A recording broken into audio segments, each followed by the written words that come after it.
The Road to Power. An article by Wallace, out of the Nautilus Magazine. I do not pretend to say that all who have lived the powerful life have accepted the proposition laid down at the close of the last chapter in April Nautilus. Most of them never heard such a statement formulated. I do say, however, that you cannot live the life consciously, purposefully, and intelligently unless you accept those propositions, and unless you have some degree of comprehension as to what they mean. To get this comprehension, you will have to think, and if you are one of those who are too far gone in the prevailing habit of intellectual laziness to think, you may as well stop here. There is no labor so severe and trying as sustained and consecutive thinking, and there is no labor from which the average person, whether male or female, shrinks as from the work of thought. I have in mind a woman who was trying to demonstrate health by new thought and who complained of her ill success, but when she was cited to a series of articles then running in a certain magazine which applied to her case, she said, "I saw those, but the titles sounded so dry that I did not read them." She wanted something lively and interesting to read, something she could read without being compelled to think. She was trying to cure herself by thought, but without thinking. She was one of a large number of people who spend their lives running away from thought. Their passion for mental forgetfulness fills the moving picture shows and crowds the cheap amusement houses. Their leisure time is spent hunting for an emotional chloroform which shall make thought impossible.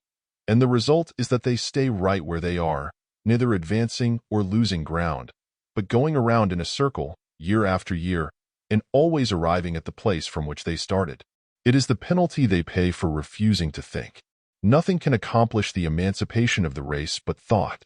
If you are to lead the powerful life, you must not shrink from thought. You must put yourself into the right relationship with the supreme intelligence. You must learn to see what God is doing and get into the vibration that now thrills the universe. There is nothing but spirit. Nothing moves or has the least power, or acts in any way whatsoever, but spirit. Nothing is conscious but spirit. Spirit is all, and spirit is one.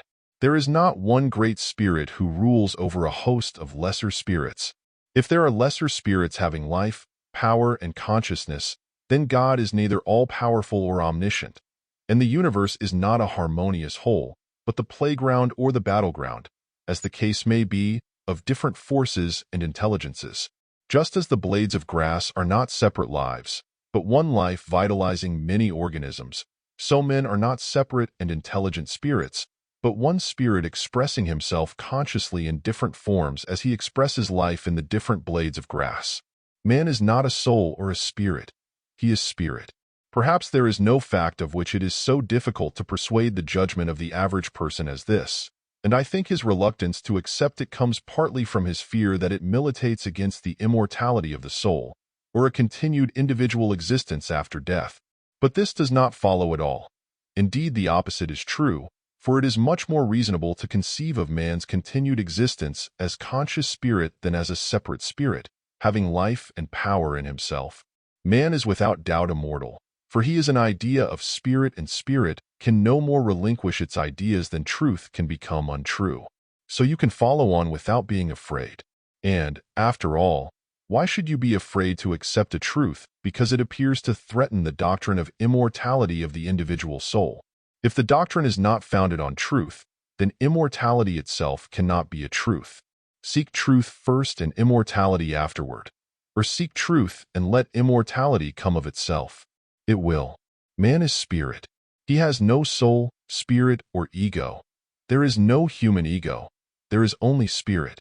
Spirit knows all that is known and performs every act, mental or physical. Man has no mind. He is mind. Man has no ego. He does not think. Spirit thinks. To say that man thinks is to admit that there is something which acts which is not spirit, and our whole structure falls in ruins. If a man has life in himself, power in himself, and thinks in himself, then he will concern himself very little about God. And as man appears to himself to be a separate entity, most men do give themselves very little concern about God. But the man of the senses, like the rainbow or the color on the robin's breast, is only an appearance. He is the reflection of the reality, and the reality is spirit. Man's senses give him consciousness of himself as a form, and make him conscious of the fact that he is surrounded by other forms, and he believes those forms to be separate realities. But there is only one reality, and that is spirit. Consciousness unformed is unlimited.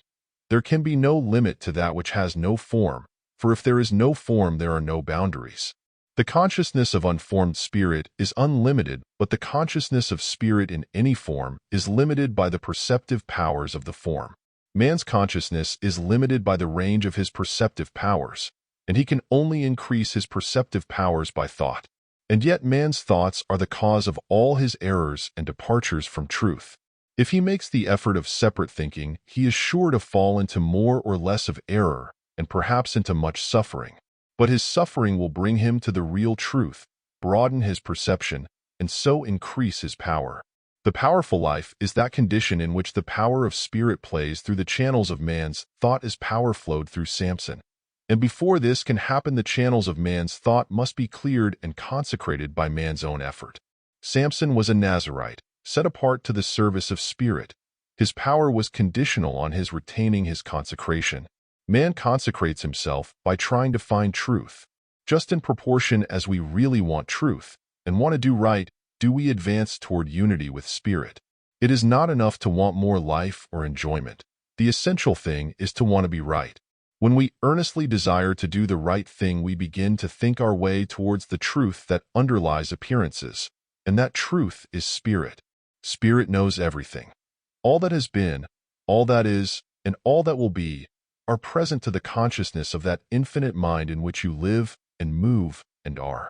Every truth is present in God's mind as a thought, and when you perceive a truth, you perceive a thought of God. The man who can perceive the thoughts of God and who has the will to do right has entered upon the powerful life. To will to do right is to will to do the will of God, and the will of God is that all should have more abundant life. If it is your will to give more life to every living thing in so far as it lies in your power to do so, then you will do right. But it must be an active will and intention, not a mere benevolent willingness or desire. To wish all men well is good as far as it goes, but it is not enough. The will to do right requires the active purpose and intention to give more life to every person, whenever we have the opportunity. The will to do right puts you in harmony with God, and brings your mind into close touch with His mind that you may perceive His thoughts, and the perception of truth will begin to come to you. To have the will to do right, to know the right thing to do, and to have the power to do the right thing. He who has these essentials can do what he wants to do and become what he wants to become. End of article.